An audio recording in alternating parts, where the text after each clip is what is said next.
P S Gilmore Story and episode 37, which I've entitled Prepare to Succeed in New York.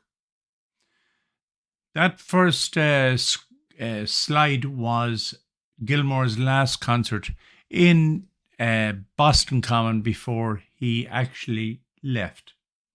And here we have the Lotus Club in New York, a club of literary artists, actors, and even musicians like Gilmore. In fact, Gilmore was one of the founders of that club. For the next few years, what Gilmore was going to be doing was rehiring, retraining, rehearsing, collecting more and more music for his archives and for his band, and building up a repertoire which was without compare in America at the time. He was also going to be expanding where they played and how they played. For instance, they would be touring, which entailed using trains. Now, to put it in perspective, what were trains like? Here's 1873. The James Gang had their first train robbery in that year in Adair, Iowa. Now, trains were not safe. They would crash. There was a lot of fatalities. Here's Gilmore's band on one particular tour to Saratoga, New York. I know that's quite close to New York, but this was venturing a little bit away from their home territory. And they would play for a month or so in such a place like this in Saratoga. And here's Gilmore standing on the left with Matthew Arbuckle in front of him. Here's a full page that appeared in Frank Leslie's illustrated news of Gilmore's concert garden. Top left-hand corner is Gilmore conducting, and you see a close-up of the actual, what the garden looks like, drawing all the readers into it. Over on the right-hand side, if you look through all those beams, you can see round windows. Remember those round windows in the stereo views last time out. Gilmore was associated with the 22nd Regiment Band. They were aligned together, and this was in keeping with Gilmore's attitude that everyone should basically be trained in a military fashion and be allied to a military regiment such as the 22nd of New York.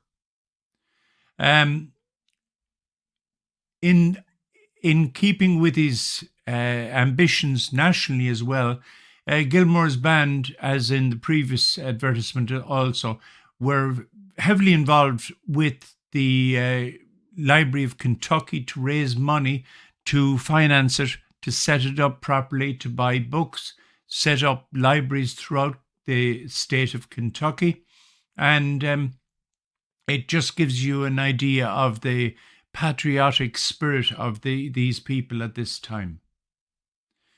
Here's another advertisement from another concert with clearly it's showing Gilmore's military band, 50 performers, but it's also showing the soloists of Matthew Arbuckle and Monsieur Lefebvre on saxophone, an enormously innovative instrument. And here we have the notification that Mr. Keating, Gilmore's teacher in Athlone, County Westmeath, Ireland, had just died. There's no doubt that Gilmore was in contact constantly with Keating, and they never forgot each other. In fact, Gilmore, much later on in 1889, produced a concert program where he remembers Keating specifically. Here's 1776 to 1876, the Centennial in Philadelphia, where they would, obviously, the powers that be wanted to celebrate the first 100 years of American independence. And it turned out to be a wonderful success. The Centennial Commission, according to this, have invited P S Gilmore to conduct musical exercises on the 4th of July, and he has accepted. They've also engaged Mr. Gilmore and his full band to give grand concerts for 30 days following the opening day. And that was on Independence Square, I think it's called today, where Rocky jumps up and down. And here is an advertisement from Monsieur Jacques Offenbach, the composer from France of the famous Can-Can and Orpheus of the Underworld. It was Gilmore who brought him over. I won't say that they were ever close friends, but they had enormous respect for each other, as you'll see later. And they seem to enjoy each other's company for a limited period of time.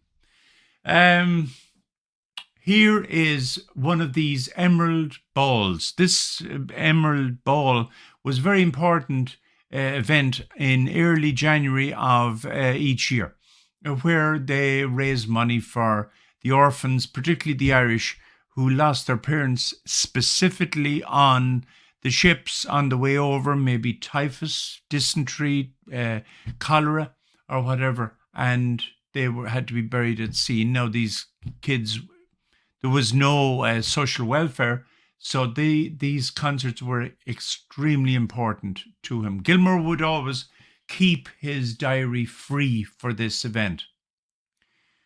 This report of a concert states at the bottom there, it's general opinion that it was the finest concert ever given in this city. Should we have room in our columns, we would like to give Mr. P S Gilmore the criticism that his magnificent performance deserves. We can only say today that his band has no equal in the world. Imagine saying that. It ends. Tonight's program is a superb one, and we intend to give it the criticism that it deserves. So there was an expectation that this band was reaching new levels, new heights never achieved before, at least in America. I don't really get the feeling that Americans realized where Gilmore was going with this, but shortly the truth would, if you like, come out in the wash. Here is a notification from Boston. The intention of P S Gilmore, the irrepressible, to visit Paris and win the prize for his best band organization has already been made known, and his concert tour to establish a fund to ensure the financial success of his trip has been begun.